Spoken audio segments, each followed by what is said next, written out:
Assalamualaikum warahmatullahi wabarakatuh. Sobat Jazirah, rahimakumullah. Bagaimana kabarnya? Semoga kalian semua senantiasa dalam lindungan Allah dan senantiasa diberikan rizki yang barokah. Amin ya rabbal alamin. Abu Nawas dikenal sebagai mubaligh oleh tetangga dan warga sekitarnya.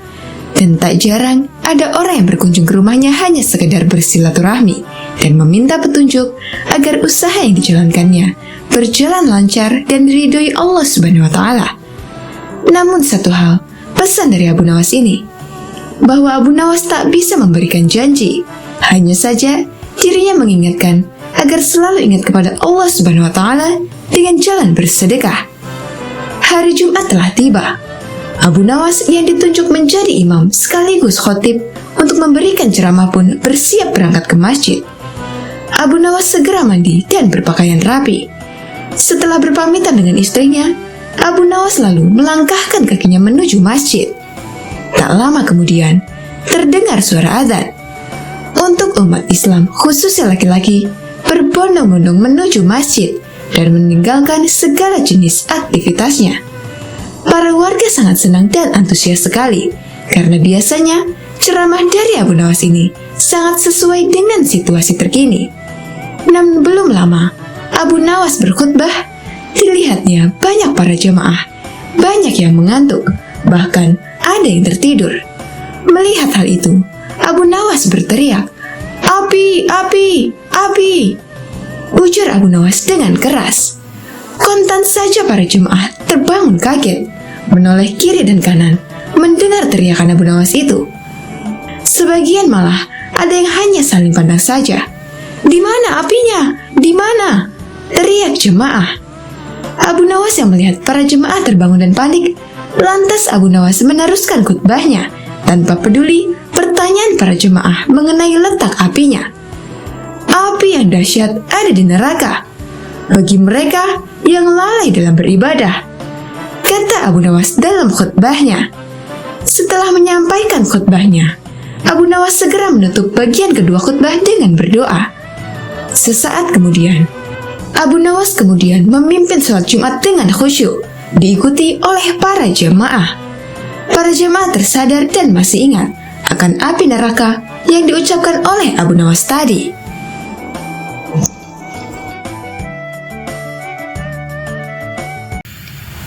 Assalamualaikum warahmatullahi wabarakatuh. Sobat Jazirah, rahimakumullah. Bagaimana kabarnya? Semoga kalian semua senantiasa dalam lindungan Allah dan senantiasa diberikan rizki yang barokah. Amin ya rabbal alamin. Khalifah Harun al-Rashid marah besar pada sahibnya yang karib dan setia, yaitu Abu Nawas. Ia ingin menghukum mati Abu Nawas setelah menerima laporan bahwa Abu Nawas mengeluarkan fatwa tidak mau ruku dan sujud dalam sholat. Terlebih lagi, Raja Harun al-Rashid mendengar Abu Nawas mengatakan bahwa dirinya khalifah yang suka fitnah. Menurut pembantu-pembantunya, Abu Nawas layak dipancung karena melanggar syariat Islam dan menyebar fitnah. Khalifah mulai terpancing, tapi untung ada seorang pembantunya yang memberi saran. Hendaknya Khalifah melakukan tabayun kepada Abu Nawas. Abu Nawas pun digeret menghadap Khalifah. Kini ia menjadi pesakitan. "Hai Abu Nawas, benar kamu berpendapat tidak ruku dan sujud dalam sholat?" tanya Khalifah ketus. Abu Nawas menjawab dengan tenang, "Benar saudaraku." Khalifah kembali bertanya dengan nada suara yang lebih tinggi, "Benar, kamu berkata kepada masyarakat bahwa aku, Harun al-Rashid, adalah seorang khalifah yang suka fitnah." Abu Nawas menjawab, "Benar saudaraku." Khalifah berteriak dengan suara menggelegar, "Kamu memang pantas dihukum mati karena melanggar syariat Islam dan menebarkan fitnah tentang khalifah." Abu Nawas tersenyum seraya berkata, "Saudaraku, memang aku tidak menolak bahwa aku telah mengeluarkan dua pendapat tadi. Tapi, sepertinya kabarnya sampai padamu tidaklah lengkap. Katakan Kata-kataku dipelintir, dijagal, seolah-olah aku berkata salah. Khalifah berkata dengan ketus, "Apa maksudmu? Jangan membela diri. Kau telah mengaku dan mengatakan kabar itu benar adanya." Abu Nawas beranjak dari duduknya dan menjelaskan dengan tenang, "Saudaraku, aku memang berkata rukuk dan sujud tidak perlu dalam sholat. Tapi dalam sholat apa? Waktu itu, aku menjelaskan tata cara sholat jenazah yang memang tidak perlu rukuk dan sujud." "Bagaimana soal aku yang suka fitnah?" tanya Khalifah.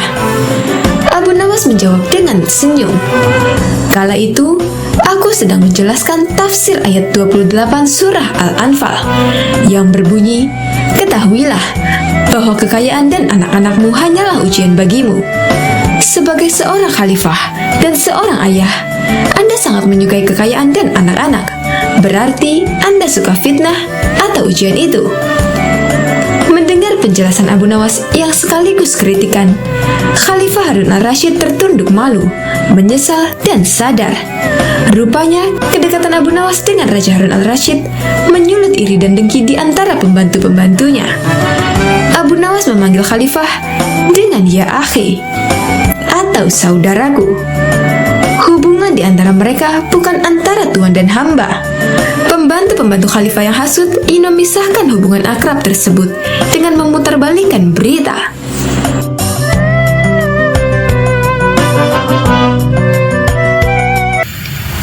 Assalamualaikum warahmatullahi wabarakatuh. Sobat Jazirah, rahimakumullah. Bagaimana kabarnya? Semoga kalian semua senantiasa dalam lindungan Allah dan senantiasa diberikan rizki yang barokah. Amin ya rabbal alamin. Banyak kisah mengenai Abu Nawas. Ia sudah terkenal karena kecerdikan dan tingkah konyolnya. Salah satunya yang sangat inspiratif. Dikisahkan dari konspirasi raja yang zalim yang menginginkannya mati. Raja tidak berani membunuh Abu Nawas karena ia melihat Abu Nawas begitu cerdik membunuh seekor ayam. Bagaimana bisa? Suatu pagi, Abu Nawas dipanggil ke istana untuk menghadap baginda raja. Ia dituduh telah menipu salah satu prajurit istana. Abu Nawas dituduh telah meletakkan sebilah pisau di dalam belanjaan prajurit. Atas peristiwa itu, Abu Nawas akan dijatuhi hukuman dari sang raja karena dianggap membahayakan keselamatan sang raja yang memang dikenal zalim itu. Setibanya di istana, Abu Nawas pun terkejut. Raja telah menyiapkan semuanya, termasuk mengumpulkan seluruh penduduk negeri untuk menyaksikan prosesi hukuman kepada Abu Nawas. Raja punya rencana sendiri untuk menghukum Abu Nawas, yakni akan mempermalukan Abu Nawas di depan khalayak ramai. Apa yang akan dilakukan Raja sudah dirancang jauh-jauh hari, sebab Raja tahu Abu Nawas bukan orang yang mudah ditaklukkan. "Abu Nawas, apakah kamu sudah siap untuk kuhukum?" kata Raja dengan suara congkaknya. "Ayo, siapa takut?" jawab Abu Nawas dengan nada menantang. Sontak pertanyaan itu membuat rakyat yang melihat geleng-geleng kepala. Mereka tak habis pikir dengan ucapan Abu Nawas yang seolah menantang kematian. Lalu Raja menyuruh prajurit mengambil barang yang sudah dipersiapkan untuk menghabisi nyawa Abu Nawas. Seketika itu juga Abu Nawas dan rakyat terkejut saat melihat benda yang diberikan Raja kepadanya. Bukan senapan atau senjata tajam apapun, melainkan seekor anak ayam. Tentu saja hal itu membuat semua orang yang hadir bertanya-tanya. Mereka bingung dengan keinginan Raja. "Abu Nawas, sekarang kau bunuh anak ayam itu," tugas Raja. "Kenapa anak ayam yang tidak berdosa ini harus saya bunuh?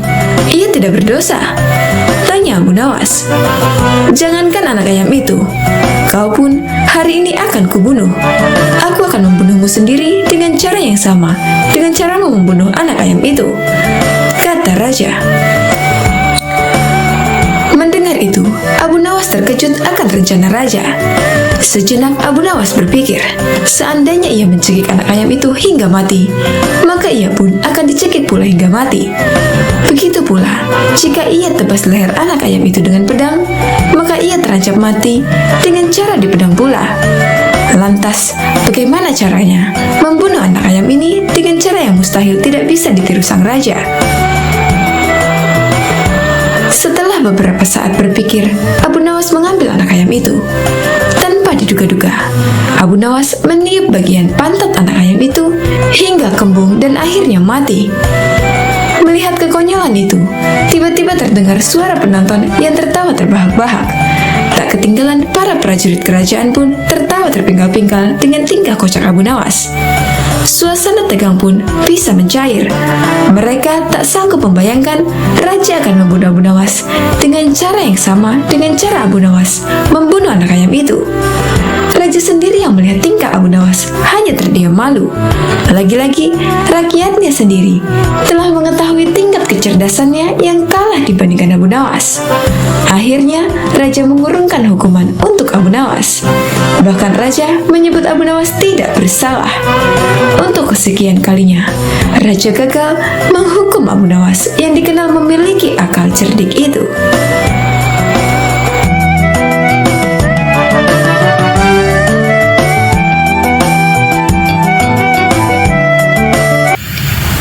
Assalamualaikum warahmatullahi wabarakatuh. Sobat Jazirah, rahimakumullah. Bagaimana kabarnya? Semoga kalian semua senantiasa dalam lindungan Allah dan senantiasa diberikan rizki yang barokah. Amin ya rabbal alamin. Pada suatu hari yang cerah, Raja Harun al-Rashid dan pengikutnya meninggalkan istana untuk berburu. Namun di tengah perjalanan, Abu Jahil menyusul dengan terengah-engah di atas kudanya. "Baginda, Baginda, hamba mau mengusulkan sesuatu," katanya setelah mendekat sang raja. "Apa usulmu itu, Abu Jahil?" tanya Baginda Raja keheranan. "Agar acara berburu ini menarik dan disaksikan banyak penduduk, bagaimana kalau kita sayembarakan saja?" ujar Abu Jahil dengan mimik serius. Baginda terdiam sejenak dan mengangguk-angguk. "Hamba ingin beradu ketangkasan dengan Abu Nawas. Bagaimana Baginda?" Pemenangnya mendapat sepundi uang emas.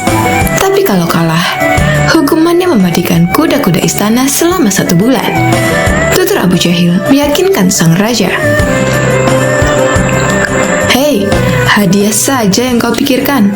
Lantas bagaimana cara adu ketangkasan ini?" Setelah Baginda agak marah. Setelah memberitahu idenya, Baginda pun setuju. Maka dipanggillah Abu Nawas oleh salah satu punggawa. Abu Nawas pun menghadap. Dia diberi petunjuk panjang lebar oleh Baginda.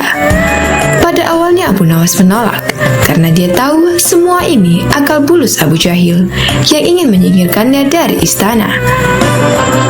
Tapi Baginda memaksa dan Abu Nawas tak bisa mengelak. Abu Nawas pun berpikir sejenak. Dia tahu kalau Abu Jahil sekarang diangkat menjadi pejabat istana, dia pasti mengerahkan semua anak buahnya untuk menyumbang seekor binatang buruannya di hutan nanti. Namun karena kecerdikannya, Abu Nawas malah tersenyum riang.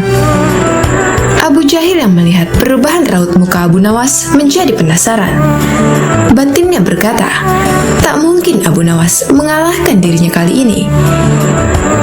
Akhirnya Baginda menggiring mereka ke tengah alun-alun istana. Raja dan segenap rakyat menunggu siapa yang bakal memenangkan lomba berburu ini.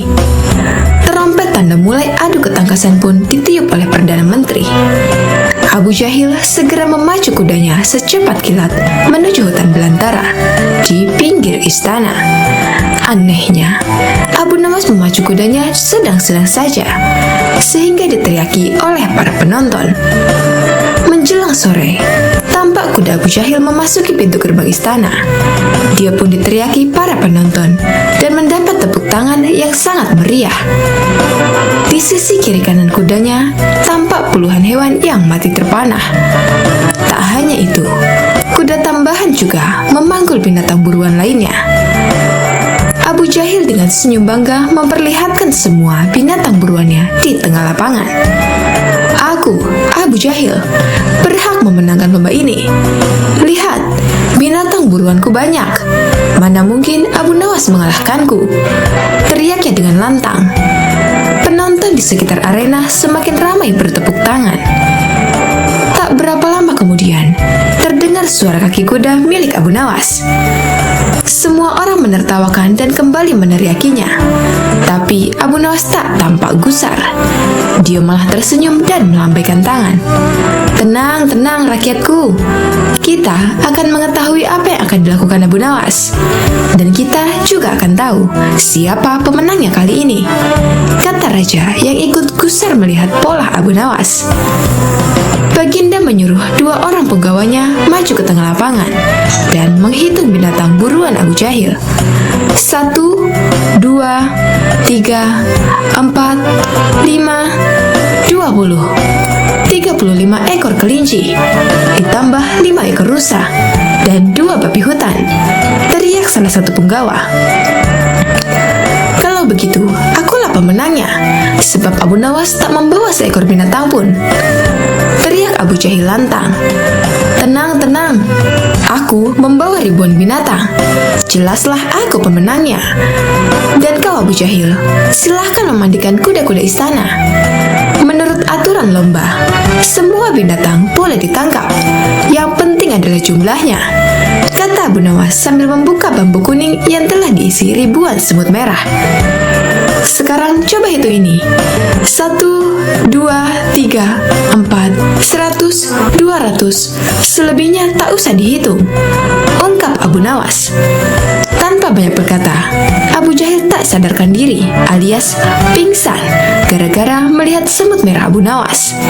Baginda tertawa terpingkal-pingkal dan langsung memberikan hadiah kepada Abu Nawas. Kecerdikan dan ketulusan hati pasti bisa mengalahkan kelicikan.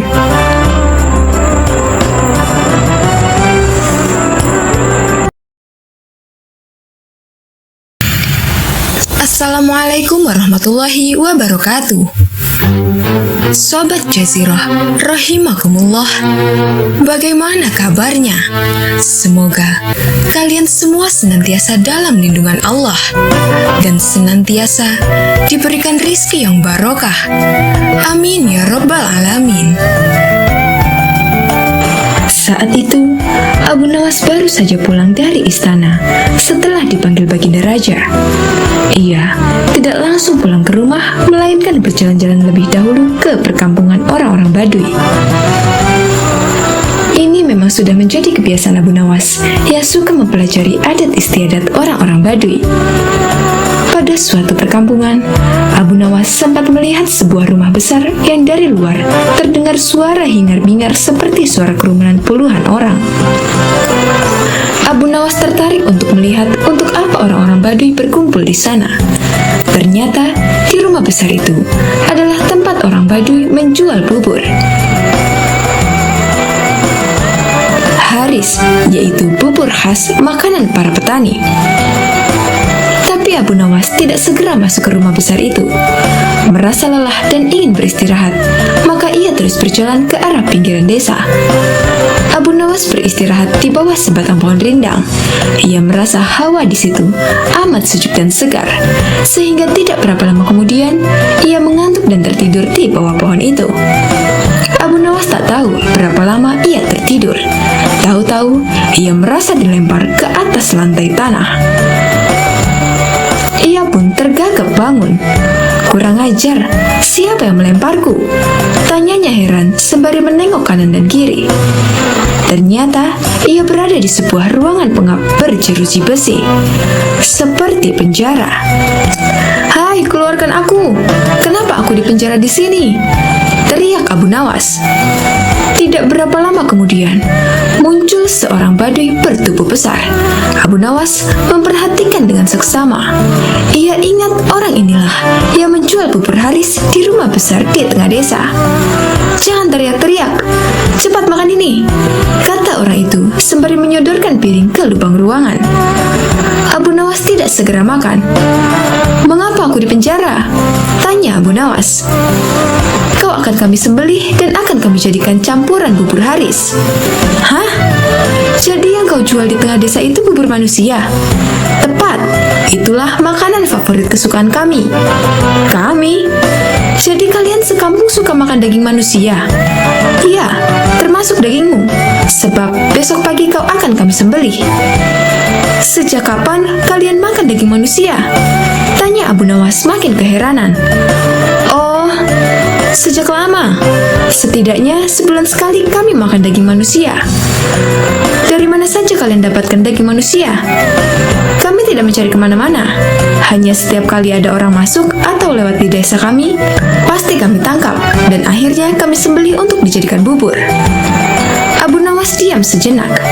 Ia berpikir keras, bagaimana caranya bisa meloloskan diri dari bahaya maut ini.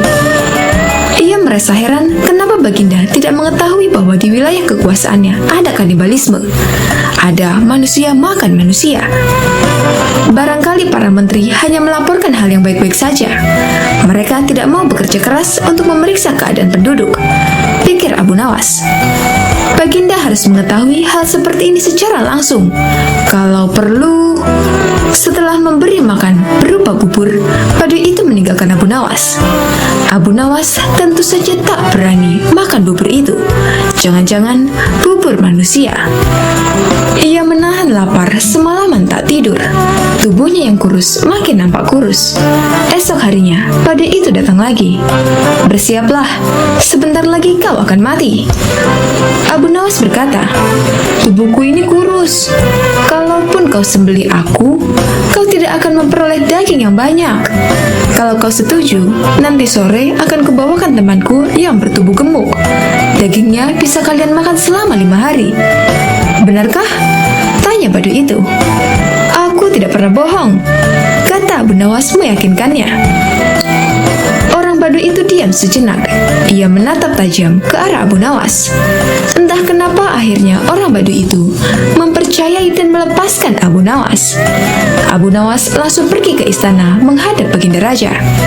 Setelah berbasa-basi, maka Baginda bertanya kepada Abu Nawas, "Ada apa, Abu Nawas? Kau datang tanpa kupanggil?" "Ampun tuanku, hamba baru saja pulang dari suatu desa yang aneh." "Desa aneh? Apa keanehannya?" tanya Baginda ingin tahu. Di desa tersebut, ada orang menjual bubur Haris yang khas dan sangat lezat. Di samping itu, hawa di desa itu benar-benar sejuk dan segar, Baginda, kata Abu Nawas. "Aku ingin berkunjung ke desa itu.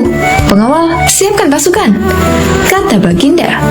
"Ampun tuanku, jangan membawa pengawal. Tuanku harus menyamar jadi orang biasa," pujuk Abu Nawas. "Tapi ini demi keselamatanku sebagai seorang raja." "Ampun tuanku, jika bawa-bawa tentara, maka orang desa akan ketakutan, dan tuanku tak akan dapat melihat orang menjual bubur khas itu." "Baiklah, kapan kita berangkat?" "Sekarang juga tuanku, supaya nanti sore kita sudah datang di perkampungan itu." Demikianlah Baginda dengan menyamar sebagai seorang biasa mengikuti Abu Nawas ke perkampungan orang-orang Badui kanibal. Abu Nawas mengajak Baginda masuk ke rumah besar tempat orang-orang makan bubur. Di sana mereka membeli bubur. Baginda memakan bubur itu dengan lahapnya. "Betul katamu, bubur ini memang lezat," kata Baginda setelah makan. "Kenapa buburmu tidak kau makan, Abu Nawas?" "Hamba masih kenyang," kata Abu Nawas sambil melirik dan berkedip ke arah penjual bubur. Setelah makan, Baginda diajak ke tempat pohon rindang yang hawanya sejuk. "Betul juga katamu, di sini hawanya memang sejuk dan segar." "Ah, aku kok mengantuk sekali," kata Baginda. "Tunggu tuanku, jangan tidur dulu. Hamba pamit mau buang air kecil di semak belukar sana," kata Abu Nawas. "Baik, pergilah Abu Nawas," kata Baginda mempersilakan. Baru saja Abu Nawas melangkah pergi, Baginda sudah tertidur. Tapi ia segera terbangun lagi ketika mendengar suara bentakan keras. "Hai orang gendut, cepat bangun! Atau kau kami sembelih di tempat ini." Ternyata badai penjual bubur sudah berada di belakang Baginda dan menghunuskan pedang ke arah leher Baginda. Protes Baginda. "Jangan banyak cakap, cepat jalan," kata Baduy itu. Baginda mengikuti perintah orang Baduy itu dan akhirnya dimasukkan ke dalam penjara. "Mengapa aku di penjara?" tanya Baginda. "Besok kau akan kami sembelih. Dagingmu kami campur dengan tepung gandum dan jadilah bubur haris yang terkenal lezat." "Hah? Astagfirullah. Jadi yang kumakan tadi?" "Betul. Kau telah memakan bubur kami, bubur manusia." Seketika Baginda mau muntah tapi tak bisa. "Sekarang tidurlah, berdoalah sebab besok kau akan mati." "Tunggu," kata Baginda. "Mau apa lagi?" kata si Baduy. "Berapa penghasilanmu sehari dari menjual bubur itu?" 50 dirham. "Cuma segitu?" "Ya, aku bisa memberimu 500 dirham hanya dengan menjual topi," kata Baginda. "Ah, masa?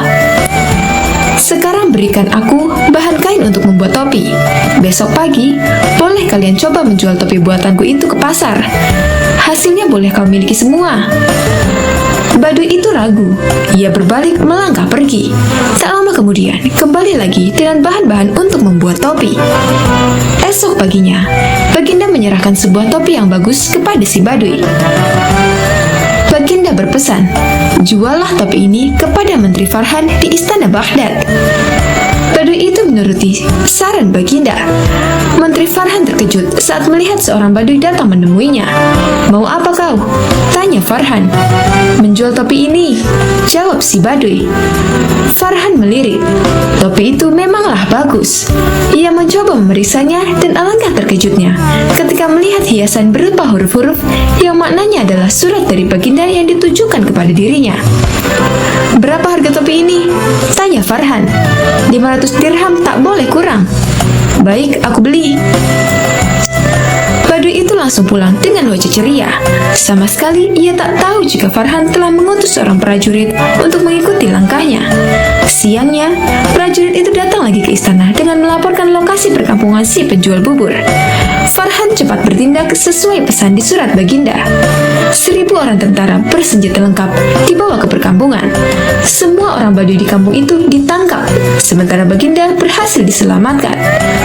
"Untung kau bertindak cepat, terlambat sedikit saja, aku sudah jadi bubur," kata Baginda kepada Farhan. "Semua ini gara-gara Abu Nawas," kata Farhan. "Benar, tapi juga salahmu. Kau tak pernah memeriksa perkampungan ini bahwa penghuninya adalah orang-orang kanibal," kata Baginda. "Bagaimanapun, Abu Nawas harus dihukum." "Ya, itu pasti." "Hukuman mati, Baginda," sahut Farhan. "Hukuman mati? Ya, kita coba. Apakah dia bisa meloloskan diri?" sahut Baginda.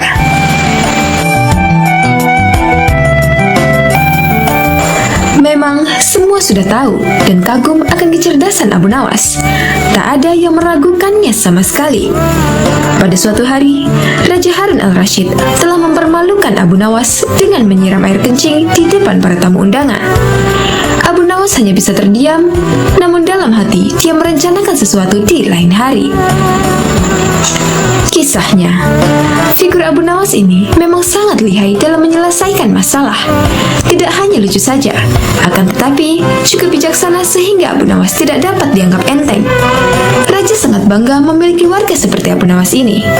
Namun, pada pihak lain, dari diri Abu Nawas juga sangat menjengkelkan Raja karena ulahnya yang selalu tidak tahu diri. Oleh karena itulah, Baginda Raja tak pernah berhenti memeras otaknya untuk membalas Abu Nawas. Seperti pada tahun-tahun sebelumnya, setiap bulan Rabiul Awal diadakan acara Maulid Nabi. Sambil tersenyum, Baginda Raja bergumam dalam hati, "Awas ya kamu Abu Nawas, kali ini kamu pasti kena." Acara Maulid Nabi pun tibalah waktunya dan diselenggarakan di istana. Pada saat itu semua pembesar negeri hadir termasuk putra-putra mahkota dari kerajaan sebelah. Termasuk pula Abu Nawas ikutan diundang. Dengan perintah Raja, semua yang hadir di acara Maulid Nabi tersebut dipersilahkan untuk berdiri dan kemudian disirami dengan air mawar yang menebarkan bau harum. Kecuali Abu Nawas, dia disiram dengan air kencing. setelah disiram dengan air kencing tersebut. Jadi, sadarlah Abu Nawas kalau dirinya telah dipermalukan di depan para pembesar negeri. Dia bungkam 1000 bahasa dan hanya bisa bergumam dalam hati. Baiklah, hari ini Paduka telah memberiku kuah tak sedap. Esok hari, aku akan membalasnya dengan isinya. Sejak saat itu, Abu Nawas tidak pernah menjejakkan kakinya di istana. Raja pun menjadi kangen karena kelucuannya saat bercerita. Ketika Raja memanggilnya ke istana, rupanya Abu Nawas tidak bersedia dengan alasan sakit yang membuat tubuhnya lemah lunglai. Karena khawatir telah terjadi sesuatu dengan diri Abu Nawas, Raja pun ingin menengoknya diiringi dengan beberapa petinggi kerajaan. Pucuk dicinta ulang pun tiba. Begitu mendengar Raja menuju ke rumahnya, Abu Nawas yang sedang dalam keadaan segar bugar itu pun langsung memasang aksi. Matanya terpejam, badan tergeletak lemah lunglai. Namun sebelum dia beraksi demikian, dia telah terlebih dahulu menyuruh istrinya menyiapkan obat ajaib yang berbentuk bulatan kecil.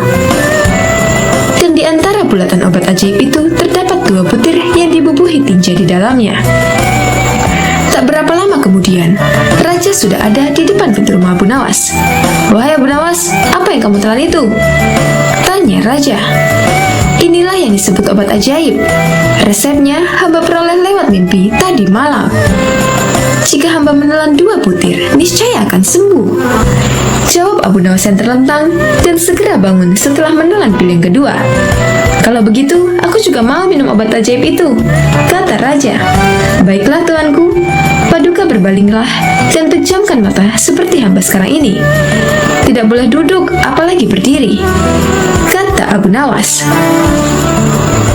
Maka Raja pun menuruti perintah Abu Nawas.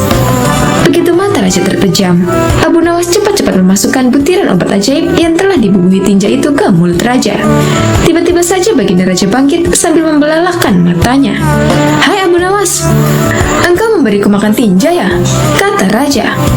Maka Abu Nawas pun segera bersimpuh sambil memberi hormat kepada rajanya. "Wahai Khalifah, dulu baginda memberi hamba kuahnya. Sekarang hamba berikan isinya. Jikalau baginda tidak memberi hamba uang 100 dinar, kejadian itu akan hamba ceritakan kepada khalayak ramai," kata Abu Nawas. "Diamlah ya Abu Nawas, jangan ngomong kepada siapa-siapa. Nanti aku akan memberimu uang 100 dinar," kata Raja. Setelah itu, Raja dan semua pengikutnya kembali ke istana. Mereka menyiapkan pundi-pundi yang berisi uang 100 dinar. Nah, untuk kesekian kalinya, Abu Nawas berhasil memperdayai rajanya, berhasil mengalahkan rajanya. Abu Nawas adalah seorang penyair Arab klasik dan terkenal. Meski populer dan kerap disapa dengan Abu Nawas, sebetulnya panggilan tersebut bukanlah nama aslinya. Mengutip dari buku Abu Nawas, Sufi dan penyair ulung yang jenaka, susunan Muhammad Ali Faqih, julukan Abu Nawas ia peroleh karena rambutnya yang ikal dan panjang sebahu. Nama lengkapnya ialah Abu Ali Al-Hasan bin Hani Al-Hakami. Abu Nawas lahir di Provinsi Ahwaz sekitar Khuzestan, barat daya Persia tahun 757 Masehi. Walau begitu, banyak perbedaan pendapat terkait tahun lahir Abu Nawas. Ketika beranjak dewasa, Abu Nawas membantu sang paman bekerja sebagai pembuat minyak wangi. Seusai bekerja, ia sering pergi ke masjid untuk belajar berbagai ilmu agama dan pengetahuan lainnya, seperti syair, fikih, dan ilmu hadis.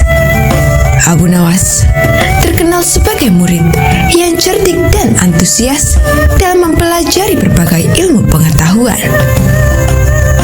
Suatu hari, Abu Nawas bertemu dengan Abu Usamah yang merupakan ahli sastra sekaligus pujangga terkenal. Ia sangat terkesima dengan kemampuan Abu Nawas membuat syair, hingga diajarkan berbagai ilmu mengenai syair. Dikenal dikenal sebagai sosok yang jenaka dan cerdas. Banyak kisah menarik mengenai Abu Nawas. Salah satunya ketika ia bersikeras mencari neraka. Hari masih terlalu pagi, bahkan azan subuh pun belum berkumandang. Tetapi Abu Nawas sudah terlihat sibuk mencari sesuatu di halaman rumahnya. Ada di mana sebenarnya? Gumam Abu Nawas sambil membawa lampu dan menggoyang-goyangkannya. Jika di sekitar rumah tidak ada, aku harus mencarinya kemana lagi? Lanjut Abu Nawas. Tak lama kemudian, terdengar azan subuh. Abu Nawas pun segera bergegas pergi ke masjid. Di sepanjang jalan, ia pun masih sempat memeriksa tempat-tempat yang tertutup.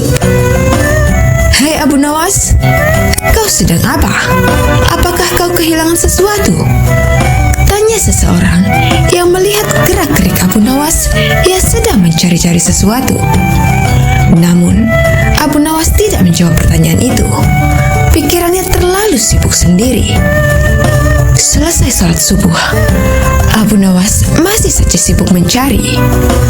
Kali ini ia mencari di sekitar masjid. Ia membuka semua kotak dan tong yang ada di sana. Penyair jenaka itu juga mencari di bawah jembatan, di balik semak, hingga di atas atap. Orang-orang merasa heran sekali dengan tingkah laku Abu Nawas. Sebenarnya, benda apa yang hilang sehingga ia bertingkah seperti itu? Bisik seseorang kepada yang lain. Siang harinya, Abu Nawas masih terlihat sibuk mencari kesana kemari. Meskipun matahari bersinar terik, Abu Nawas masih tetap membawa lampu minyak miliknya. Kali ini ia mencari ke sekitar rumah-rumah warga. Lagi-lagi, aksinya ini membuat para tetangganya merasa keheranan. Hai Abu Nawas, apakah kau butuh bantuan? Tanya salah satu tetangga yang memperhatikan Abu Nawas sedari tadi. Namun Abu Nawas menolak tawaran tersebut. 2 hari berikutnya, Abu Nawas masih saja sibuk mencari sesuatu itu kemana-mana sambil membawa lampu minyak miliknya, baik malam ataupun siang hari. Hingga hari keempat, orang-orang sudah tidak sabar lagi dan sangat penasaran dengan apa yang sebenarnya dicari oleh Abu Nawas. Sehingga di antara mereka ada yang mendesak Abu Nawas sambil bertanya, "Hei, siang hari begini, buat apa membawa lampu minyak? Jadi sebenarnya apa yang kau cari?" "Aku sudah mencari neraka," jawab Abu Nawas. Sontak semua orang yang ada sekitar Abu Nawas dan mendengar jawabannya tertawa terbahak-bahak. Dasar orang gila. Ternyata Abu Nawas sudah gila, kata mereka. Setelah itu, mereka mulai bubar karena tidak mau berurusan dengan orang gila. Sesuai hukum yang ada di kota Baghdad, orang gila dilarang untuk berkeliaran. Mereka harus ditangkap dan dikurung. Beberapa warga Baghdad akhirnya melaporkan kelakuan Abu Nawas kepada prajurit kerajaan agar segera menangkap Abu Nawas. Abu Nawas pun ditangkap dan dibawa ke penjara istana. Hal ini membuat seluruh kota Baghdad pun geger. Mereka dibuat penasaran dengan tingkah dan kesalahan apa lagi yang dilakukan oleh Abu Nawas. Begitu mendengar Abu Nawas di penjara, Raja Harun memerintahkan agar Abu Nawas dipanggil dan bertemu dengannya. Berangkatlah pengawal Raja Harun untuk menjemput dan membawa Abu Nawas. Setelah sampai di sana, Raja Harun memerintahkan ikatan tangan Abu Nawas untuk dilepas. Beliau pun bertanya, "Kali ini, apalagi kesalahanmu, wahai Abu Nawas?" "Maaf, Baginda, saya tidak melakukan kesalahan sama sekali," jawab Abu Nawas. "Lantas, mengapa kamu membawa lampu di siang hari seperti orang gila?" tanya Raja Harun. "Saat itu, saya sedang sibuk mencari neraka, Baginda Raja." Raja dan seluruh menteri yang ada di ruangan itu tertegun mendengar jawabannya. "Kau gila, memang benar kau sudah gila," teriak raja di depan Abu Nawas. "Tidak raja, saya tidak gila. Merekalah yang gila. Mereka yang melaporkan, menangkap, serta yang menganggap saya gila," jawab polos Abu Nawas. Abu Nawas meminta raja untuk mengumpulkan semua yang terlibat dalam penangkapannya. Raja Harun mengabulkan dan mendatangkan mereka. Setelah semua sudah berkumpul dengan jumlah yang cukup banyak, Abu Nawas bertanya dengan lantang, "Wahai kalian yang mengaku waras, apakah menurut kalian orang yang berbeda pandangan adalah orang yang berdosa dan sesat?" "Benar," jawab orang-orang. "Apa hukumnya bagi orang yang berdosa dan sesat?" "Kamu memang gila. Tentu saja hukumannya adalah neraka. Dan kamu adalah contoh orang yang sesat. Kamu pasti akan masuk neraka," jawab orang-orang itu. "Baiklah, menurut kalian, aku pasti akan masuk neraka, bukan? Lalu, di mana letak neraka itu? Milik siapakah neraka itu? Jika neraka itu milik Allah dan letaknya di akhirat, lantas mengapa mereka begitu mudah menentukan neraka bagi seseorang?" jawab Abu Nawas. "Maaf Baginda, apakah mereka ini malaikat Allah? Jangan-jangan mereka semua yang gila?" tanya Abu Nawas kepada raja. Raja langsung tertawa terbahak-bahak mendengar perkataan Abu Nawas. "Setiap hari saya mendengar orang-orang dengan mudahnya mengatakan, 'Kamu pasti masuk neraka.' Maka saya jadi penasaran, apakah neraka itu ada di bumi ini?" Ungkapan cerdas Abu Nawas kepada Raja Harun. Dikisahkan, kala itu sejumlah penduduk Baghdad berkumpul di depan istana Khalifah Harun al-Rashid. Sebagian berteriak dan meminta agar Abu Nawas segera ditangkap. Dikisahkan dalam buku Kisah Lucu Kecerdasan Abu Nawas, susunan Sukma Hadiwiyanto, kala itu sejumlah penduduk Baghdad berkumpul di depan istana Khalifah Harun al-Rashid. Sebagian berteriak dan meminta agar Abu Nawas ditangkap. Para penduduk protes karena baliho raksasa milik Abu Nawas yang dipasang di depan rumahnya yang berbunyi, "Dijual cepat matahari Baghdad. Siapa cepat dapat bonus anak unta." Penduduk lainnya merasa panik dan kasak-kusuk di depan istana. Mereka takut sekaligus bingung. Jika matahari Baghdad dijual, maka bagaimana mereka bisa hidup? "Abu Nawas, kamu serius mau menjual matahari?" tanya Khalifah Harun al-Rashid sambil mengamati massa yang membludak di depan istananya. "Benar Baginda, supaya kita bisa ikut cara mereka menggunakan otak," jawab Abu Nawas. "Maksudnya?" Khalifah kembali bertanya. "Begini Baginda, apakah Baginda senang infrastruktur di Baghdad terbangun hebat di zaman Baginda? Baginda bangga bisa menjadi teladan untuk rakyat bahwa selama menjabat jadi khalifah, Baginda tidak korupsi. Baginda senang tidak mempertontonkan keserakahan dengan menguasai ratusan ribu hektar padang pasir. Padahal Baginda bisa melakukannya dengan kekuasaan yang sekarang Baginda genggam," beber Abu Nawas. Khalifah Harun al-Rashid yang bingung lantas meminta Abu Nawas untuk menjelaskan maksud dari ucapannya. Abu Nawas coba ke inti masalah. Jika Baginda turun dan tanya massa yang sekarang berdemonstrasi itu, ketahuilah bahwa mereka akan menjawab, "Buat apa bangun infrastruktur? Infrastruktur tidak bisa dimakan."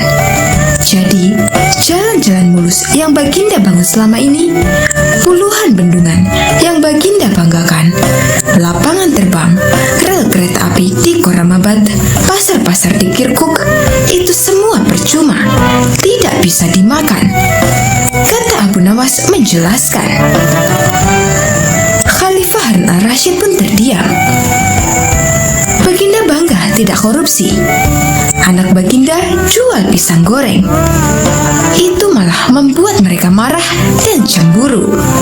Buat mereka, baginda mestinya korupsi agar mereka tak repot-repot lagi bikin isu tak masuk akal. Misalnya, baginda keturunan Mongolia. Baginda memusuhi ulama.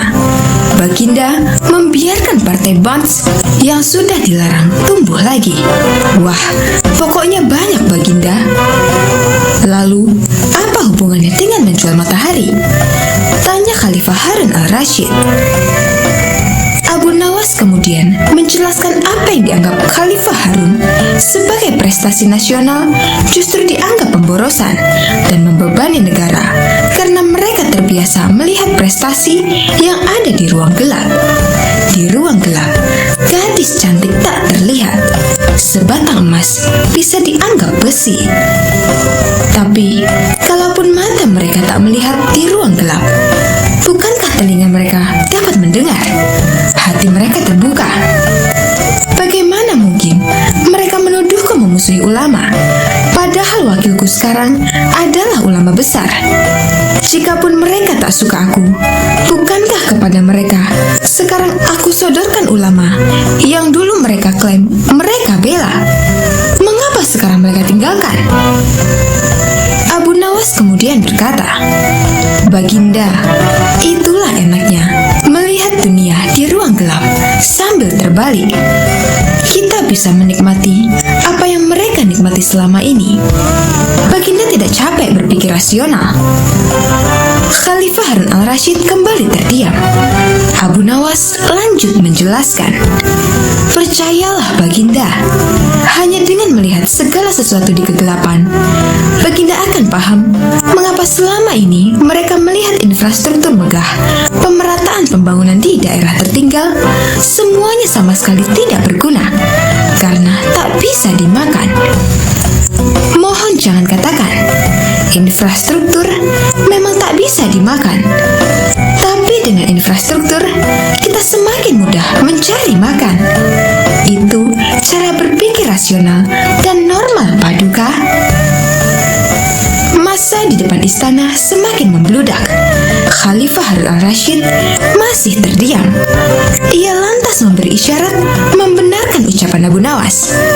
Jadi, boleh saya menjual matahari? Kisah ini menunjukkan bahwa Abu Nawas sebagai pribadi yang cerdas dan peduli. Mimpi tak akan nyata karena keajaiban. Butuh keringat, kebulatan tekad, dan kerja keras untuk mewujudkannya. Abu Nawas mendengar Baginda Raja yang memiliki seorang menteri kepercayaan dan senantiasa mendampinginya. Menteri itu bernama Abu Jahal. Namun kepercayaan yang diberikan Baginda Raja sering dimanfaatkan oleh Abu Jahal untuk memperkaya dirinya. Terkadang dia meminta upeti kepada rakyat dengan mengatasnamakan Baginda Raja. Hal ini tentu saja membuat Abu Nawas sangat geram, tetapi tidak berani mengadukannya kepada Baginda Raja. Sebab dengan kedudukan yang dimiliki, Abu Jahal bisa saja memutarbalikkan fakta dan menuduh Abu Nawaslah pelakunya. Seiring berjalannya waktu, penasihat istana meninggal dunia. Baginda Raja sangat kehilangan dan belum bisa menemukan penggantinya. Jadi untuk sementara waktu, jabatan penasihat istana masih kosong. Belum ada yang mendudukinya. Kesempatan ini segera dimanfaatkan Abu Jahal. Ia ingin sekali menduduki jabatan tersebut. Dengan begitu, ia bisa lebih leluasa memengaruhi Baginda Raja. Segala cara Abu Jahal lakukan. Di depan Baginda Raja, Abu Jahal terus mencari muka agar terpilih menjadi penasihat istana. Tapi sayangnya, ambisi Abu Jahal ini harus kandas di tengah jalan. Karena tidak berapa lama, Baginda Raja justru memilih Abu Nawas untuk jadi menjadi penasihat istana. Keputusan Baginda Raja ini tentu saja membuat Abu Jahal kecewa, sehingga ia menaruh dendam kepada Abu Nawas. Suatu hari, ketika Abu Jahal melihat Abu Nawas sedang duduk bersama Baginda Raja, timbul pemikiran di kepalanya. Seharusnya aku yang ada di tempat tersebut. Abu Nawas tidak pantas duduk di situ. Abu Nawas itu apa dia? Tidak mampu mengurus masalah kerajaan. Pantasnya dia jadi pelawak istana. Gerutu Abu Jahal dalam hatinya. Merasa kecewa dengan keputusan Baginda Raja, Abu Jahal lalu menyampaikan keberatannya. Pada suatu hari, saat Baginda Raja sedang duduk sendirian di singgasananya, Abu Jahal menghadap dan berkata, "Ampun Paduka yang mulia, hamba izin menghadap Baginda Raja." Baginda Raja terkejut melihat Abu Jahal yang tiba-tiba menghadapnya. "Ada apa Abu Jahal? Apa yang ingin kau sampaikan?" tanya Baginda Raja. "Ampun Paduka yang mulia, hamba rasa Abu Nawas tidak pantas menjabat sebagai penasihat istana. Karena menurut hamba, dia tidak tahu apa-apa soal negara. Abu Nawas itu apa keahliannya? Cuma melucu saja," tutur Abu Jahal. "Tapi, bukankah Abu Nawas terkenal cerdas? Dia juga seorang yang jujur," ujar Baginda Raja. "Apakah Paduka sudah meragukan kejujuran saya?" tanya Abu Jahal. "Bukan seperti itu. Kamu kan sudah menduduki jabatan Menteri Istana. Jadi wajar kalau Abu Nawas yang mengisi jabatan penasihat istana," jawab Baginda Raja. "Tapi hamba lebih berpengalaman Paduka yang mulia, apalagi mengenai kenegaraan. Hamba juga ahli berperang, tubuh hamba kekar dan perkasa. Lalu hamba sudah lama berbakti kepada Baginda Raja. Hamba rasa hambalah yang lebih pantas menjadi penasihat istana," ucap Abu Jahal. Melihat ambisi Abu Jahal yang begitu besar ingin menjadi penasihat istana, Baginda Raja akhirnya membuat keputusan. Ia ingin mengadakan sayembara antara Abu Nawas dan Abu Jahal. Maka dipanggillah Abu Nawas untuk datang ke istana. Singkat cerita, Abu Nawas pun menghadap Baginda Raja. "Ampun Paduka yang mulia, ada gerangan apa memanggil hamba?" tanya Abu Nawas. "Hai Abu Nawas, Abu Jahal sangat menginginkan jabatan penasihat istana. Dia minta supaya jabatanmu diganti olehnya. Tapi aku juga tidak mungkin memecatmu begitu saja. Biar adil, maka aku putuskan akan mengadakan sayembara untuk kalian berdua. Siapa yang menjadi pemenangnya, maka dialah yang berhak jadi penasihat istana," jelas Baginda Raja. Sejenak Abu Nawas terdiam dan berpikir, Abu Jahal pasti punya rencana busuk. Jangan sampai dia jadi penasihat istana. Bisa-bisa rakyat makin miskin, tertindas oleh kelakuannya, pikir Abu Nawas. "Ampun Paduka yang mulia, kalau boleh tahu, sayembara apa yang hendak diberikan?" tanya Abu Nawas. "Aku ingin masing-masing dari kalian membawakan satu gentong air laut, tapi yang rasanya tawar," perintah Baginda Raja. Abu Nawas dan Abu Jahal langsung terkejut mendengar permintaan Baginda Raja yang aneh itu. "Sekarang pulanglah kalian berdua dan besok kembali ke sini dengan membawa air laut yang rasanya tawar," kata Baginda Raja.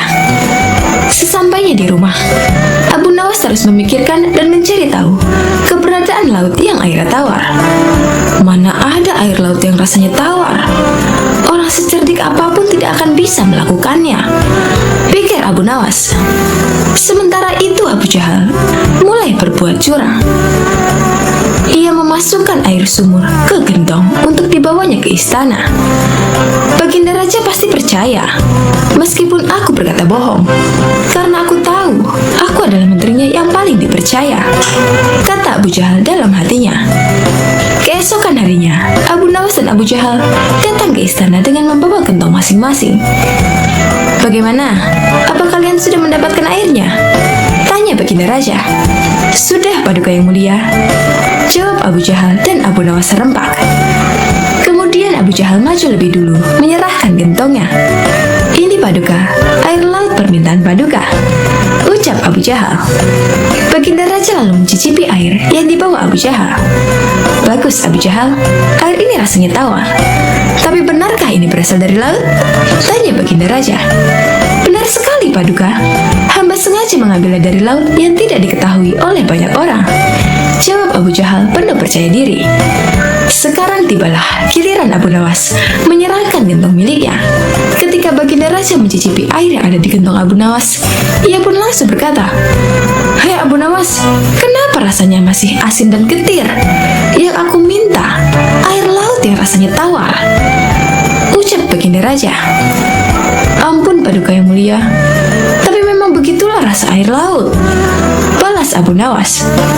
"Baiklah, karena lomba ini dimenangkan Abu Jahal, tentu dia yang akan menjadi penasihat istana," tutur baginda raja. Mendengar itu, Abu Jahal sangat kegirangan, sudah tidak sabar ingin menduduki jabatan tersebut. Ternyata sangat mudah mengelabui baginda raja, pikir Abu Jahal. Tapi tiba-tiba baginda raja kembali berkata, "Hai Abu Jahal, di mana kamu menemukan laut yang airnya tawar? Antarkan aku ke sana sekarang. Aku ingin mandi di sana," titah baginda raja. Seketika wajah Abu Jahal menjadi pucat, tubuhnya lemas dan gemetaran. "Anu Paduka yang mulia, hamba kenapa? Kalau kamu tidak bisa membuktikannya, berarti kamu telah membohongiku," ucap baginda raja. "Ampun Paduka yang mulia, air yang hamba bawa memang bukan air laut, tapi air dari sumur," kata Abu Jahal ketakutan. "Kamu lancang Abu Jahal, kamu kira aku anak kecil yang mudah dikelabui? Karena kamu telah berani berbohong, maka sebagai hukumannya, kamu bukan hanya gagal jadi penasihat istana, tapi juga akan dipecat dari menteri.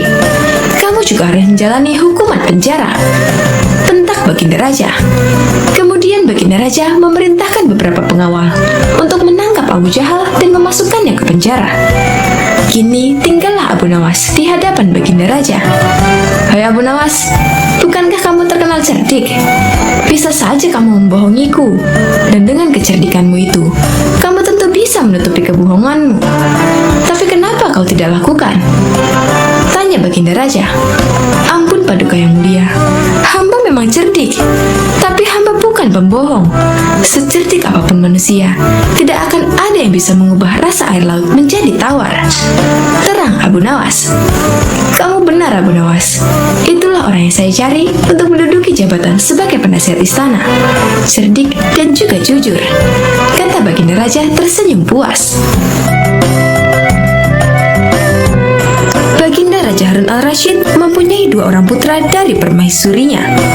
Putra pertama bernama Al-Amin, dan putra kedua bernama Al-Makmun. Al-Amin ternyata sangat bodoh dan pemalas, sedangkan Al-Makmun terkenal rajin dan pintar dalam ilmu dan sastra. Raja sangat menyukai Al-Makmun karena kecerdasannya tersebut, dan tentu saja ini membuat sang permaisuri tidak suka lantaran sang raja dianggap pilih kasih. Padahal keduanya kan sama-sama putranya. "Suamiku, kenapa Anda tidak begitu menyayangi Al-Amin?" tanya permaisuri Zubaidah. "Karena ia tidak bisa membuat syair dan tidak kenal sastra," jawab baginda raja. "Suamiku, sebenarnya kalau mau, Al-Amin akan menguasai ilmu sastra daripada saudaranya. Sebenarnya ia lebih cerdas, ia hanya malas saja," kata permaisuri. "Kalau begitu biar besok aku panggil Abu Nawas untuk menguji syairnya," tambah permaisuri. Pagi buta Abu Nawas sudah muncul di istana, memenuhi panggilan sang permaisuri. "Abu Nawas, coba kamu dengarkan karya syair putraku ini," kata sang permaisuri dengan bangga. Al-Amin lalu membacakan beberapa bait syair sebagai berikut.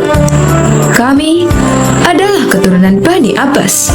Kami duduk di atas kursi." Abu Nawas hampir tak kuat menahan tawanya mendengar syair tersebut. "Bagaimana?"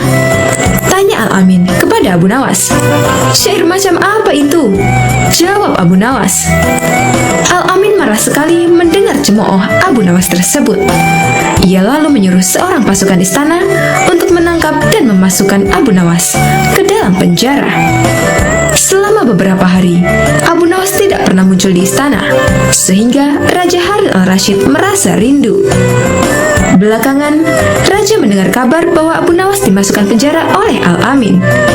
Ia kemudian mengajak putranya itu ke penjara untuk menjenguk Abu Nawas.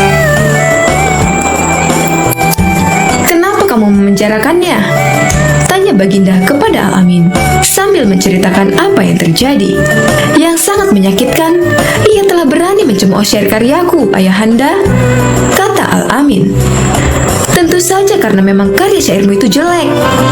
Dia itu kan memang seorang penyair hebat, jadi bisa menilai mana karya syair yang bagus dan yang tidak bagus," kata sang raja menasehati Al-Amin. "Baik, kalau begitu beri lagi aku kesempatan untuk memperbaiki karya syairku," kata Al-Amin sambil beranjak pergi. Untuk kedua kalinya, Al-Amin pergi untuk mengasah syairnya. Esoknya, pagi-pagi sekali, Baginda Raja Harun al-Rashid, Abu Nawas, dan beberapa penyair sudah berada di istana. Rupanya, pertemuan itu sudah diatur oleh permaisuri Zubaidah. Ia ingin mereka mendengarkan karya syair putranya yang baru saja pulang mendalami ilmu sastra. Al-Amin pun mulai membacakan karya syairnya.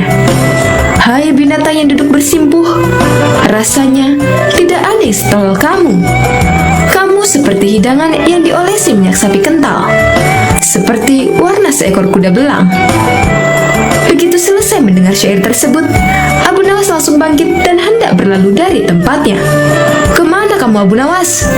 tanya Raja Harun al-Rashid. "Aku lebih suka balik ke penjara saja daripada mendengar syair macam ini. Toh, sebentar lagi putramu ini pasti akan menyuruh polisi untuk membawaku ke sana," jawab Abu Nawas.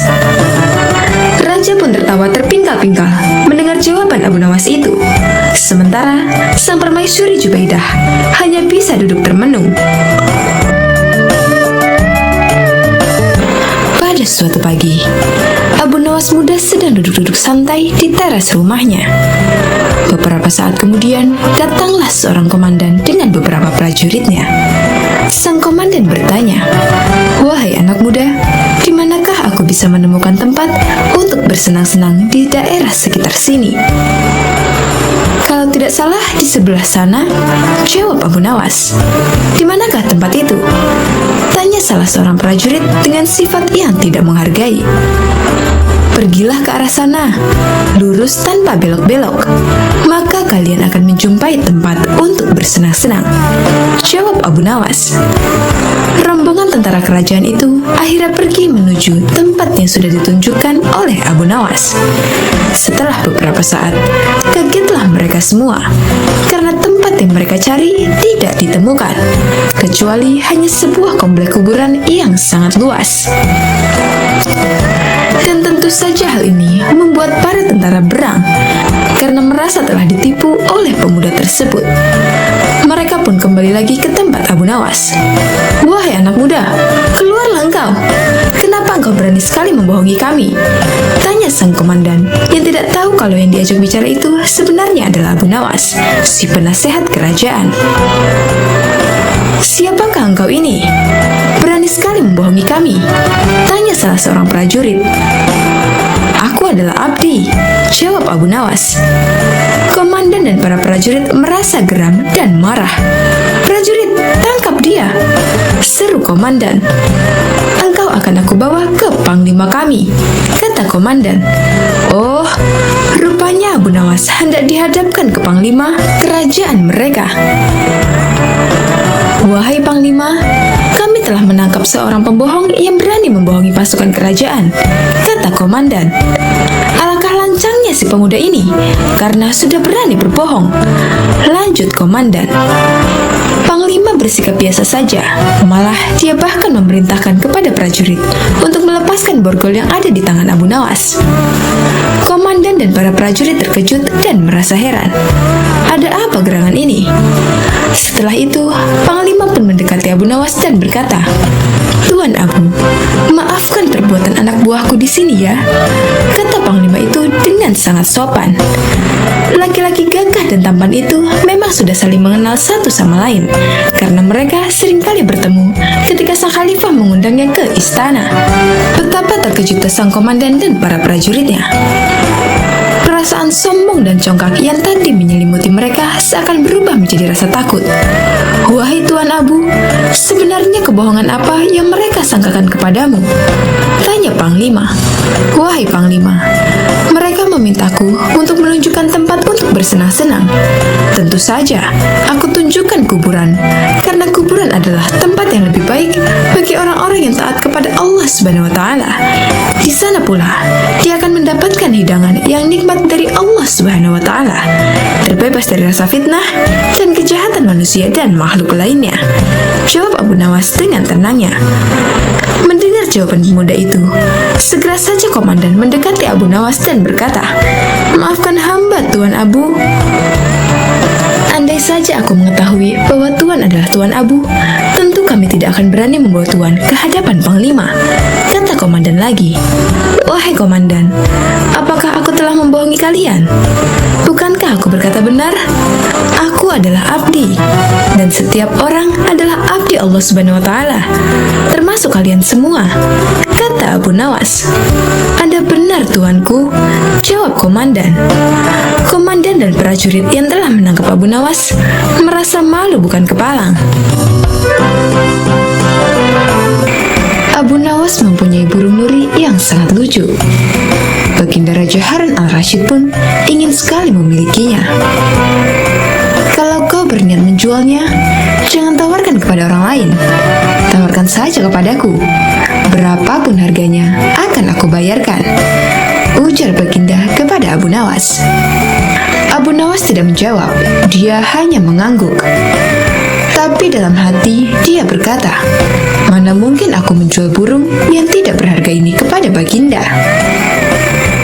Keesokan paginya, Abu Nawas datang ke istana. Dia datang dengan membawa burung nuri yang diinginkan Baginda itu. Abu Nawas tidak ingin menjualnya. Dia ingin memberikan cuma-cuma kepada Baginda. Tapi di depan gerbang istana, dua orang pengawal menahannya. "Siapa kamu? Ada keperluan apa menghadap Baginda?" hardik kedua pengawal dengan wajah bengis. Rupanya kedua orang pengawal istana tersebut adalah orang kepercayaan Perdana Menteri Abu Dahi yang selalu ingin mencelakakan Abu Nawas. "Aku hendak menyerahkan burung ini kepada Baginda karena beliau sangat menyukainya," jawab Abu Nawas. "Tinggal saja burung jelek itu di sini, biar aku yang menyerahkannya kepada Baginda," ucap salah seorang pengawal. Abu Nawas pun menurut. Dalam situasi seperti ini, dia tidak mungkin melawan. Tapi suatu saat, mereka pasti akan menemui perbuatannya. Oleh kedua pengawal kepercayaan Abu Dahi, burung nuri Abu Nawas ditukar dengan burung gereja. Setelah itu, diserahkan kepada Baginda. Perdana Menteri Abu Dahi yang melihat kejadian itu tersenyum simpul memuji hasil kerja anak buahnya. Berdebah, gigi Baginda gemeretak menahan amarah. Dia merasa terhina oleh perbuatan Abu Nawas. Burung nuri yang diharapkannya, tapi burung gereja yang dikirimkan. Tanpa menunggu waktu lagi, saat itu juga Baginda mendatangi rumah Abu Nawas.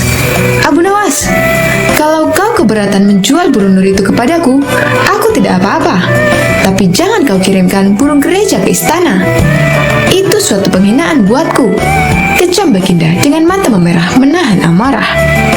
"Begini Baginda," tutur Abu Nawas mencoba meredakan amarah Baginda. "Istana Baginda telah kemasukan dua orang penyihir yang menjadi penjaga pintu gerbang istana. Kedua orang itu bisa menyihir seekor burung gereja. Dan hamba yakin, besok-besok kedua orang itu bisa menyihir burung beo menjadi burung nuri. Kalau tidak percaya, tunggulah besok di istana. Baginda akan menyaksikan sendiri betapa hebatnya sihir mereka." Sambil berkata begitu, Abu Nawas mengelus-ngelus seekor burung beo yang bertengger di depan jendela rumahnya. Burung beo itulah yang akan dibuat menjebak kedua pengawal bengis istana. Pagi-pagi sekali, Abu Nawas sudah tiba di istana. Dia membawa burung beo di tangannya. Di depan gerbang lagi-lagi, dia dicegat oleh pengawal. "Ada perlu apa lagi kau di sini?" Kedua pengawal kembali menghardik. "Sudah kubilang, kau tidak akan bisa bertemu Baginda." "Maaf, kemarin aku keliru. Aku sebenarnya hendak memberikan burung beo ini kepada Baginda, tapi aku keliru mengambilnya. Baginda pasti marah-marah mendapat kiriman burung nuri itu. Semua orang tahu, Baginda sangat benci burung nuri. Dia pernah tersesat di hutan gara-gara burung nuri keparat itu. Maafkan aku telah membuat Baginda marah." Pujuk Abu Nawas seolah-olah cerita itu benar-benar terjadi. "Taruhlah saja di situ, biar aku nanti yang akan menyerahkan kepada Baginda," perintah pengawal istana. Terpengaruh pujukan Abu Nawas, kedua kaki tangan Abu Dahi itu pun menukar burung beo dengan nuri.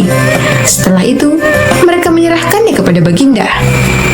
Keduanya bersukaria karena sebentar lagi Abu Nawas pasti akan mendapat hukuman yang setimpal dari Baginda. Menerima burung nuri itu dari kedua pengawal istana, Baginda terperangah kaget. Ternyata benar apa yang dikatakan Abu Nawas.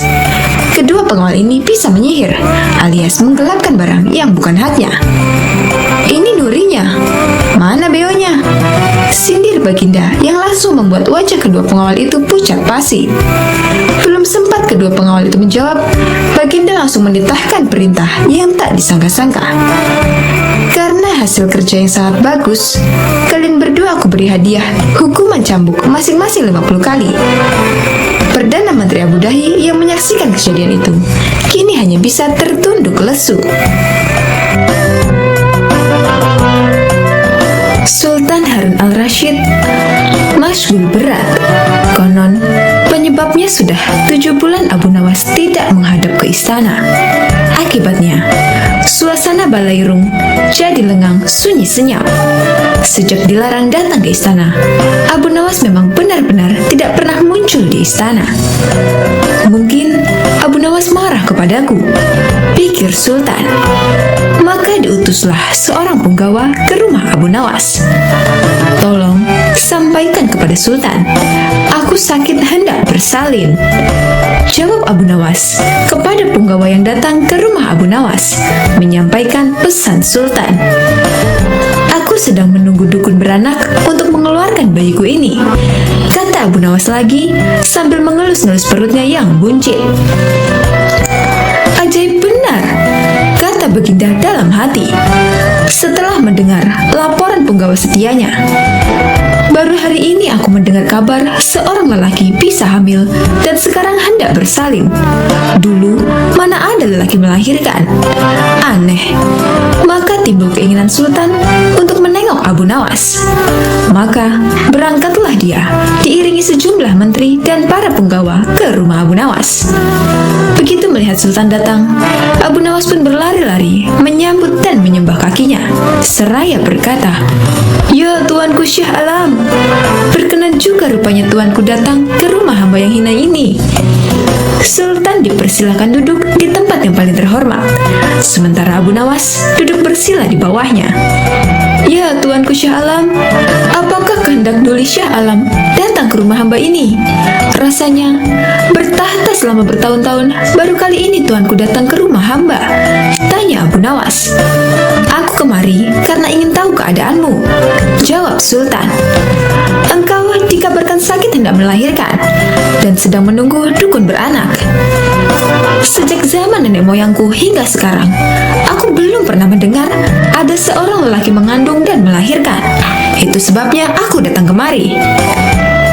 Abu Nawas tidak menjawab, ia hanya tersenyum. "Coba jelaskan perkataanmu. Siapa lelaki yang hamil dan siapa dukun beranaknya?" tanya Sultan lagi. Maka dengan senang hati berceritalah Abu Nawas. Konon, ada seorang raja mengusir seorang pembesar istana. Tetapi setelah 5 bulan berlalu, tanpa alasan yang jelas, sang raja memanggil kembali pembesar tersebut ke istana. Ini ibarat hubungan laki-laki dan perempuan yang kemudian hamil tanpa menikah. Tentu saja, itu melanggar adat dan agama, menggegerkan seluruh negeri. Lagi pula, apabila seorang mengeluarkan titah, tidak boleh mencabut perintahnya lagi. Jika itu dilakukan, ibarat menjilat air ludah sendiri. Itulah tanda-tanda pengecut. Oleh karena itu, harus berpikir masak-masak sebelum bertindak. Itulah tamsil seorang lelaki yang hendak bersalin. Adapun dukun beranak yang ditunggu adalah Baginda kemari, kata Abu Nawas.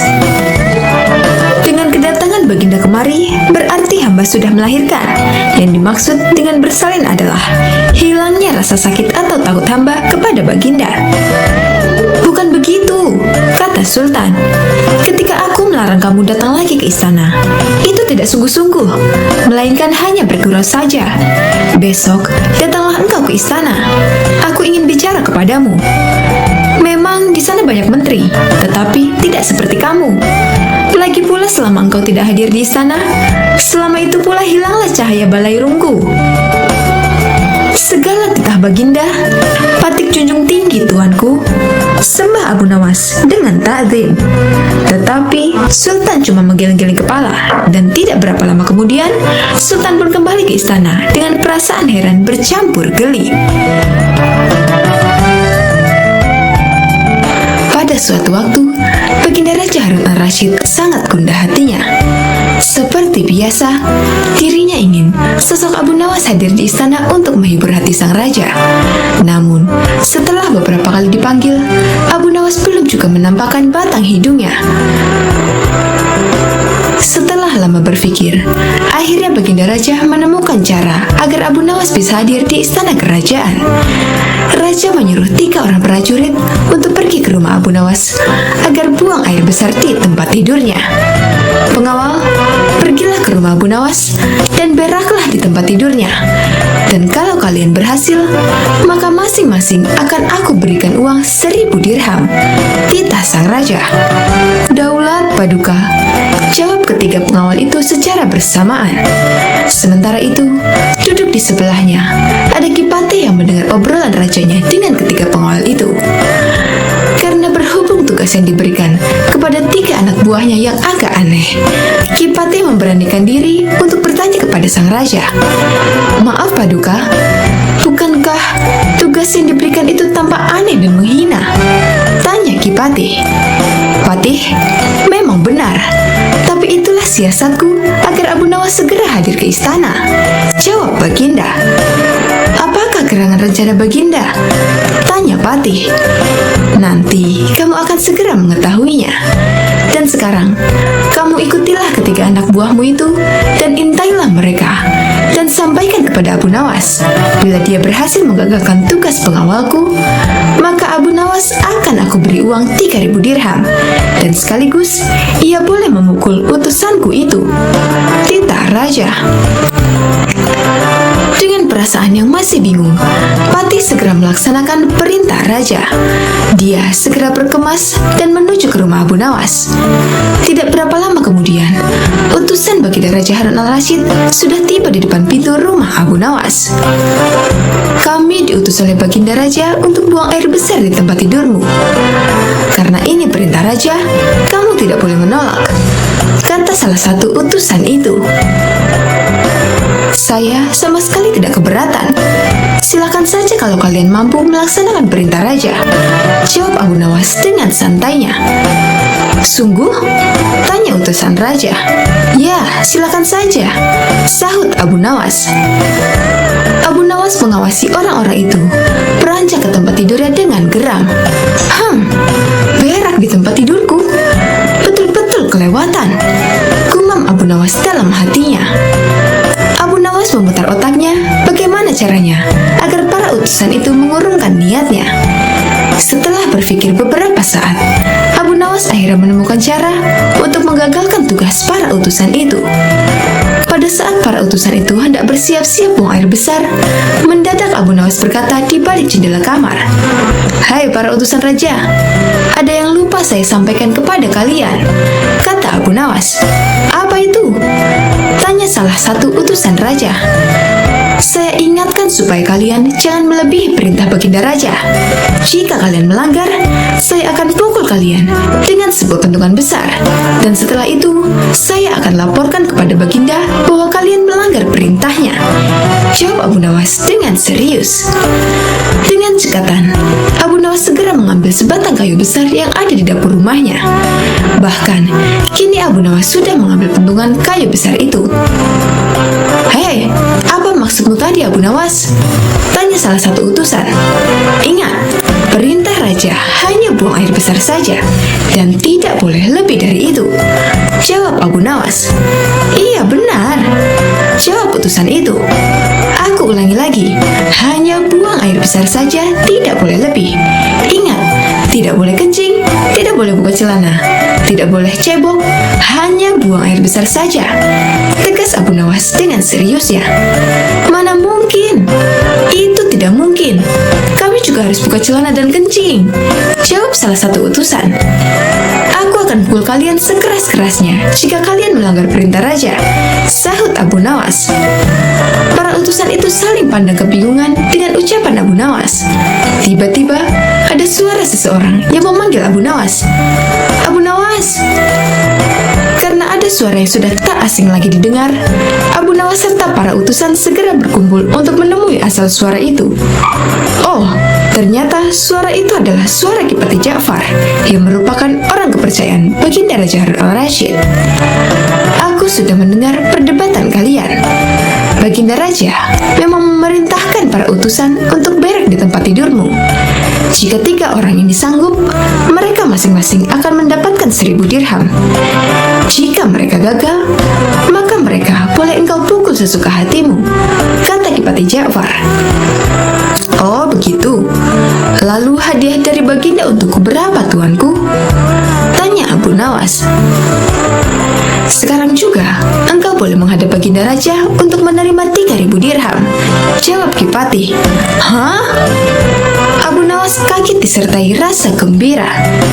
Segera saja Abu Nawas mengambil pentungan, lalu 3 orang utusan yang mau buang air besar tadi dipentungi pantatnya. "Ampun Abu Nawas, apa kalian mau buang air besar di tempat tidurku, hah?" kata Abu Nawas. Tidak, ampun," teriak 3 orang utusan Baginda Raja Harun al-Rasyid. Ketiga utusan itu lari terpirit-pirit. Kipati dan Abu Nawas tertawa terpingkal-pingkal di buatnya. Sesaat setelah itu, Kipati berkata, "Abu Nawas, Baginda sangat yakin engkau dapat mengatasi masalah ini. Baginda memang menginginkan kehadiranmu di istana untuk menghibur hatinya yang saat ini sedang gundah gulana." Abu Nawas menyetujui permintaan Tuanku Ja'far, dan mereka segera berangkat menuju istana setelah semua persiapan dilakukan. Pada suatu hari yang cerah, Raja Harun al-Rasyid mengalami kejenuhan dan berencana hendak pergi ke hutan yang terkenal akan keindahannya. Raja pun mengajak Abu Nawas sebagai pemandu dalam perjalanan tersebut. "Siap Paduka Raja?" kata Abu Nawas. Rupanya Abu Nawas tidak keberatan dengan ajakan rajanya tersebut, dan berangkatlah mereka ke hutan dengan mengendarai keledai sambil bercengkrama di sepanjang perjalanan. Tanpa terasa, mereka sudah menempuh hampir separuh perjalanan, dan tibalah mereka di pertigaan jalan yang jauh dari rumah penduduk. Mereka berhenti karena ragu ke arah mana hutan yang dituju.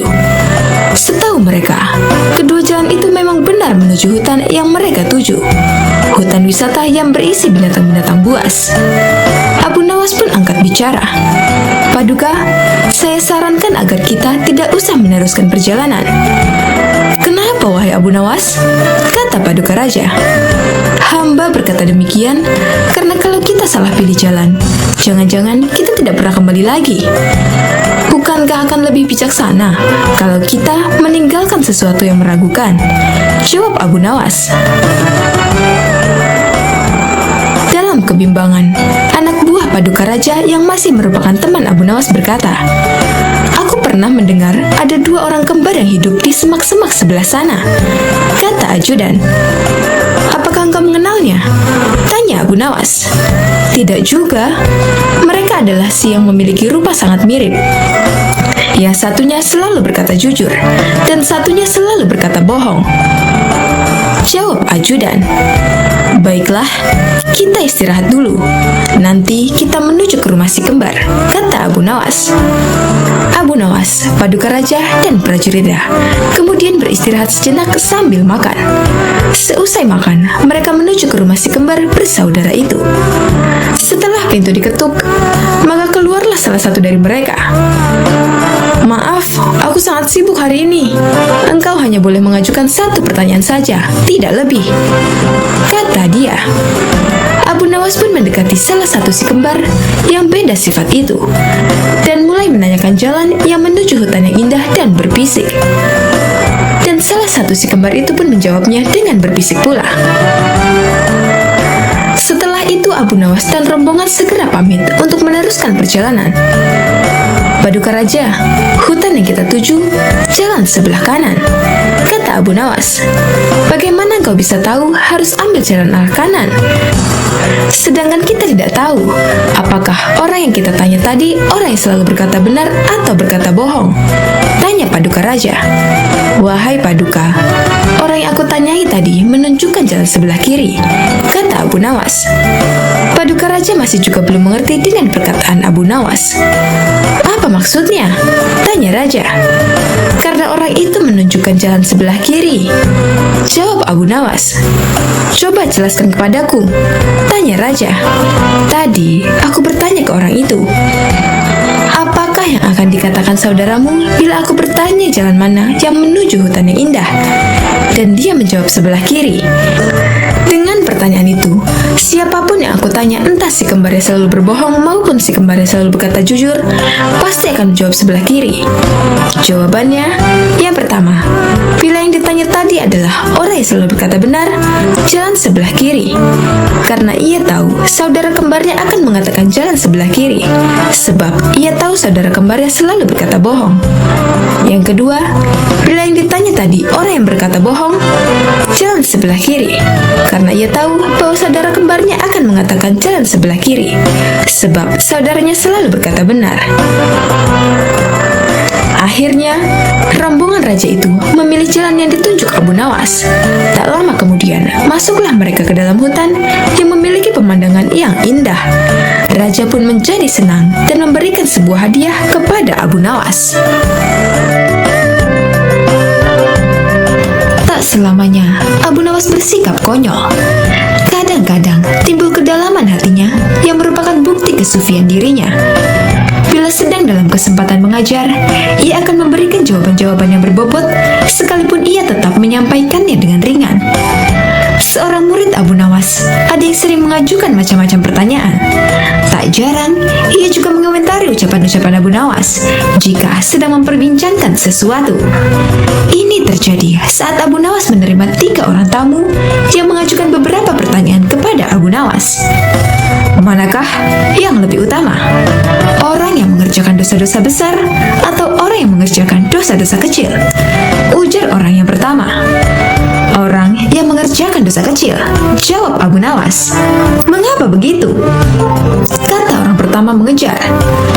Sebab dosa kecil lebih mudah diampuni oleh Allah, ujar Abu Nawas.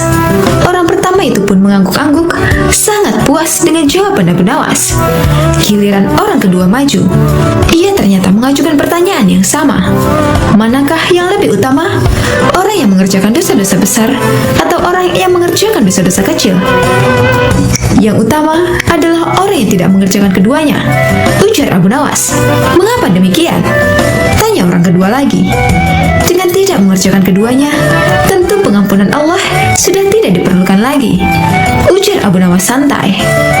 Orang kedua itu pun manggut-manggut menerima jawaban Abu Nawas dalam hatinya. Orang ketiga pun maju, pertanyaannya pun juga 100% sama. Manakah yang lebih utama? Orang yang mengerjakan dosa-dosa besar atau orang yang mengerjakan dosa-dosa kecil? Orang orang yang mengerjakan dosa besar lebih utama, ujar Abu Nawas. Mengapa bisa begitu? Tanya orang ketiga itu lagi. Sebab pengampunan Allah kepada hambanya sebanding dengan besarnya dosa hambanya, ujar Abu Nawas kalem. Orang ketiga itu pun merasa puas argumen tersebut. Ketiga orang itu pun lalu beranjak pergi. Si murid yang suka bertanya kontan berujar dengan kejadian itu. Mengapa pertanyaan yang sama bisa menghasilkan 3 jawaban yang berbeda? Katanya tidak mengerti. Abu Nawas tersenyum. Manusia itu terbagi atas 3 tingkatan. Tingkatan mata, tingkatan otak, dan tingkatan hati. Jawab Abu Nawas. Apakah tingkatan mata itu? Tanya si murid. Seorang anak kecil yang melihat bintang di langit, ia akan menyebut bintang itu kecil, karena itulah yang tampak di matanya. Jawab Abu Nawas memberi perumpamaan. Lalu, apakah tingkatan otak itu? Tanya si murid lagi. Orang pandai yang melihat bintang di langit, ia akan mengatakan bahwa bintang itu besar, karena ia memiliki pengetahuan. Jawab Abu Nawas. Dan apakah tingkatan hati itu? Tanya si murid lagi. Orang pandai dan paham yang melihat bintang di langit, ia akan tetap mengatakan bahwa bintang itu kecil, sekalipun ia tahu yang sebenarnya bintang itu besar. Sebab baginya tak ada satupun di dunia ini yang lebih besar dari Allah Subhanahu wa Ta'ala. Jawab Abu Nawas sambil tersenyum. Si murid pun mafhum. Ia lalu mengerti mengapa satu pertanyaan bisa mendatangkan jawaban yang berbeda-beda.